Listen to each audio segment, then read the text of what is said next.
My shoes click against the polished marble of my apartment building's lobby, echoing in the emptiness of a Tuesday evening. Another 14-hour workday behind me, another milestone reached for Horizon Brands. The client had practically hugged me after my presentation. I check my phone again. Still nothing.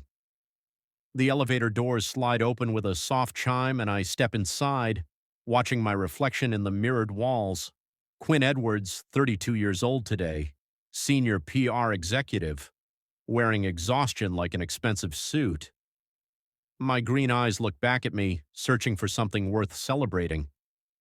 The number on my phone screen doesn't change. 0 messages, 0 calls. I tell myself it doesn't matter. I'm a grown man who handles multi-million-dollar accounts. Birthdays are for kids. But when I unlock my apartment door, the small cake I'd bought myself that morning sits accusingly on my coffee table.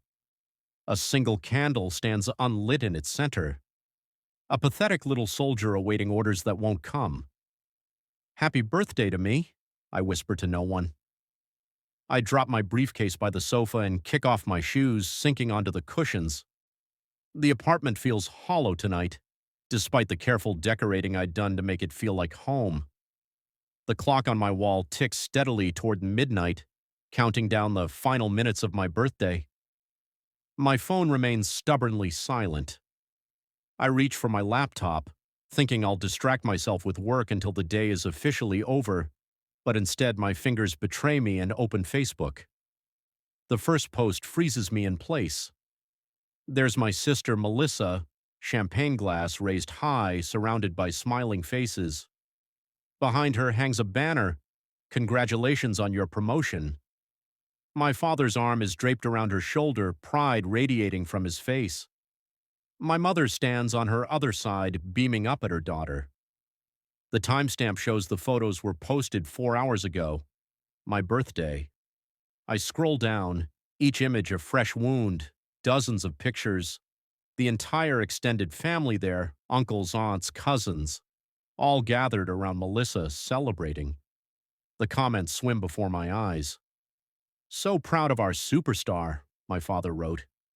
"The Edwards family legacy continues," my mother added. They didn't forget my birthday. They chose to celebrate something else instead, again. A memory surfaces, me at 11 sitting alone at a restaurant table, a single birthday candle melting into my cake as I waited for my family to return from Melissa's spelling bee. They'd promised they'd be back in time. They weren't. Then at 17, sent to Grandma's house on my birthday weekend while my parents toured Yale with Melissa. "It's her future, Quinn," Dad had said, not quite meeting my eyes. My college graduation? Overshadowed by Melissa's engagement announcement.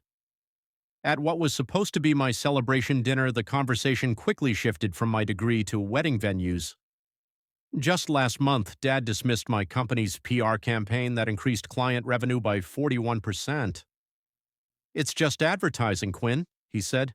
"Not like Melissa's work in finance." That's real impact. I pick up my phone and scroll through my contacts. Family names blur together.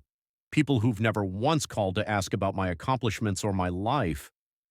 Then an email notification pops up. My performance bonus for the Horizon campaign, $82,000. My phone rings. My mother's name flashes on the screen. For one foolish moment, hope flutters in my chest. "Hello," I answer, hating the eagerness in my voice. "Quinn, darling." "I'm so glad I caught you. Listen, Melissa and Aaron's anniversary is next month, and I was hoping you could help with catering and decorations. You're so good at that sort of thing." The clock strikes midnight. My birthday is officially over. "Mom," I say, voice shaking. "Today was my birthday." A pause. "Oh." She sounds genuinely surprised. "Oh, honey, with Melissa's big promotion, it just slipped our mind." Slipped their mind, like always. I stare at the open email. $82,000. More money than I've ever had at once. Something shifts inside me. "Don't worry about it, Mom," I say evenly. "I understand what's important to this family." And for the first time in my life, I really do. 4 days later at work, my fingertips hover over the keyboard, frozen. I've just discovered the family group chat, the one I wasn't supposed to see, but Mom accidentally added me to. Quinn should contribute significantly to Melissa's anniversary gift, Dad wrote. At least $20,000, Mom replied. He just got that bonus. Time he supports the family for once. There it is, my name. Spelled Quinn with one N. My own mother can't even spell my name right. Jennifer, my colleague and closest friend, steps into my office. Everything okay? Apparently my family thinks I owe them $20,000. Jennifer lets out a whistle. That's insane. Her bluntness is why we've been friends since day one. Saturday evening, the Edwards mansion looms over Lakeshore Drive. Inside, Dad pours himself a scotch while Mom fusses over flower arrangements. Melissa and Aaron sit on the sofa looking picture perfect. Dinner is a performance. Dad talks endlessly about Melissa's promotion. Mom fills in the details. Then comes dessert. Quinn, Dad says, setting down his cup, we need to discuss your contribution to Melissa and Aaron's anniversary celebration. $20,000 seems fair. I can't, I say quietly. He frowns. Excuse me? I said I can't contribute. I have other plans for that money. What other plans could possibly take precedence over family? My future, I answer simply. Mom's eyes glisten. After all we've done for you. What exactly have you done for me? Dad's face hardens. Melissa is the real achiever here. The least you can do is support her, I stand. I need to go. And this time I do, without guilt. Weeks later, my father storms into my office at Horizon Brands. Your mother hasn't slept since that dinner, he hisses. You're punishing us because we missed one birthday. One birthday? I laugh. Try 20. You always exaggerate, he says. Melissa deserves our support. No, I say evenly. You've mistaken support for servitude. That afternoon, I save a $3 million account for my firm. My boss congratulates me, and for once I feel seen. 3 weeks after my birthday, I sit in a cafe staring at lakefront property listings. A 4-bedroom house in Michigan catches my eye. Wood deck, pine trees, sunlight on the water. Price, $365,000. I buy it. My birthday gift to myself. Weekends become renovation days. The house transforms into my space.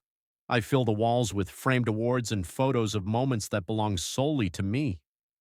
When I host my housewarming, I invite Jennifer, my colleagues, and Mrs. Bennett, my 84-year-old neighbor who's been more family than anyone by blood. Not a single Edwards name appears on the list. 3 months later, life feels lighter. The house in Michigan smells of fresh paint and pine wood. My mornings start with silence, not disappointment. But one night, while checking emails, I pause on a message from Horizon's creative director. Subject line, new campaign proposal, need a strong story. The theme, family and recognition. Something inside me stirs. For years, I'd begged for validation.